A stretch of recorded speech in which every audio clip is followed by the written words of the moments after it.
And welcome back to Fox 5's On the Hill live this Sunday morning. Your Republicans may come away with a full sweep. Control of the House still up in the air, but it looks like the GOP could retain control of the House. And as we know, they have taken control of the Senate. Democrats still trying to make sense out of the election.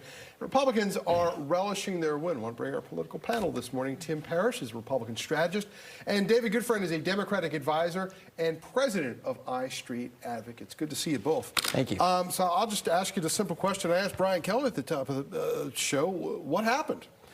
Well, I think the congressman-elect you just had on said it very well. There is a worldwide trend where whether government is left or right, people are angry at incumbents because of inflation and because of insecurity over jobs and, frankly, over borders.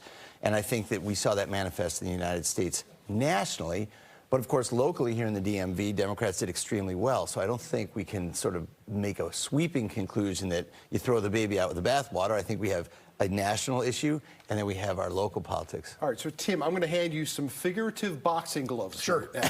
Sure. And you can punch everybody in the media in the noggin about what people don't understand about Donald Trump. Look, Donald Trump has his uncanny ability to really connect with people. He took the Republican Party and he's made it the working man's party again. We had unions that started, we had a union guy talking at the RNC convention. Donald Trump has made the Republican Party the working man's party, and he's figured out really how to just connect with people. And I think one of the big things that we heard earlier is the Democrat message operated in silos, and Donald Trump had an ability to really connect with the American people and talk about issues that mattered to them when he came to their communities. He kept it almost local, even though he's running for the top job. So I think he had this uncanny ability to really connect with folks and drive home his message in a way that really penetrated. David, Governor Tim Walz was kind of created as a national figure when he went on CNN and he called Republicans weird.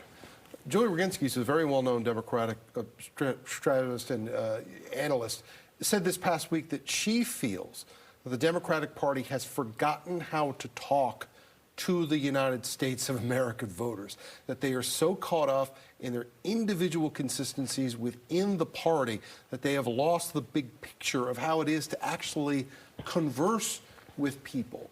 Is there anything to that in your view, and does this need to be a time of not just blame game, which we see going on with the Democrats right now? Nancy Pelosi with the New York Times saying Biden should have dropped that earlier. But looking deep within and saying, what are we doing? What are we doing wrong? Oh, I certainly think it's a time for looking deep within. I think people should put their dukes down and really think about what went wrong and what went right, because there were a lot of things that did go right. I do think there's some truth to what you were just saying about speaking to working people, people who don't have college degrees. Trump is very good at that. Democrats sometimes are not very good at that. That union you mentioned is one of my clients. I mean, I represent labor unions as part of my practice, and half of those members voted for Trump. Sometimes against, I would argue, sometimes against their own self-interest, but sometimes because he was talking about things that they really care about.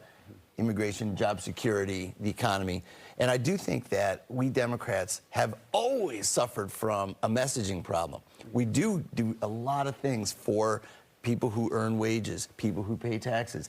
I'm not always convinced that that's messaged in the best way, but look, that's what we have elections for. And I think it's very important for a party that's out of power to use that time to really retool and come back. And Tim, let's not forget, Donald Trump came into this race with enough baggage to fill the luggage return over at Reagan National. Why didn't that matter to voters? Well, look, it turns out that it's not okay to call half the country misogynist. It's not okay to call half the country racist and all these types of things. I've actually been appalled with the left. I'm going to put those boxing gloves back on real quick that you mentioned earlier. I've been appalled. I told you use it on me. Oh, with you? Okay, I'm ready. I'm ready. We can do this. Now we see the left, their response to this. We see on some of the shows, The View and other places where, Hispanic men, they're all misogynists. It turns out you can't do that. What Trump was able to do with all his baggage, which I think, in fairness, was already out there from 2020. People were kind of already, well known on Trump and all the baggage, but he was really able to message. I'll say this last thing real quick. I talked to a female voter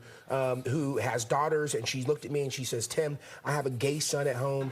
I have a trans daughter. And I care about women's rights, but none of that matters if I can't fill up my gas tank, if I can't go buy groceries. And that was what an important factor was that Trump really tapped into and did a great job doing it. It's the Carville principle over and over and over again, and it's Right. probably one of the most oft-repeated, political manifestos in the last 30 years. It still holds true. I want to ask you about where we go from here, though, here in Washington. Donald Trump, when he first was elected in 2016, was a neophyte to Washington, admittedly didn't spend a lot of time here. This is a man who had 4 years under his belt in the Oval Office, whether you liked him or not. He now knows where the levels of power are. What do you expect out of a different Donald Trump now? And take that for what you will. What should we expect to see? Well, it's easy now for me as a Democrat to say, okay, you won, you own it. Let's see what you can do. Will you lower inflation? Will you bring wages up? Will you add to job security? I mean, it's very easy from the grandstands to look down at the field and say, let's see what you can produce. It's much harder when you're governing. It's much harder when you're governing. And in this case, I think if you look at the goals, you had these up on the screen in the last segment, you look at the goals that President-elect Trump has laid out. Not always easy to implement, and will it hit people in the pocketbooks? Tax breaks for billionaires, I'm not sure if that's going to lower inflation, but it's up to him now. He's got to try. Tim, you get the last word on this. Trump in a second term? Look, he's hired the first female chief of staff in the history of the country, Susie Wiles. She's amazing. She's very talented, smart, capable, and I think she's tough. She's going to get the job done, and they're already on the ground running now. And I think you're going to see, by way of personnel, you're going to see Trump do a much better job in hiring the secretaries that make up his cabinet. I think are going to be much better. I think you're going to see a more effective and focused administration this time around. It's surprising, though, that even though Trump had a rocky relationship with a lot of the people in his first term, people that he fired, and he initially said that they were the best, doesn't seem to be having any trouble attracting potential candidates for these positions. David Goodfriend, Tim Parrish, we thank both of you for joining us live this morning. Before we go, we want to remind you and point out, tomorrow's Veterans Day. We celebrate Veterans Day tomorrow. Tim, we know you served in the United States Marine Corps, completing multiple overseas and domestic assignments. Tim Parrish and David Goodfriend, we thank you so much for being here with us. And we thank all of you for joining us. Just a final word to you. What does tomorrow mean to you? What should people remember tomorrow? Look, the Veterans Day is for those of us that are living, that served.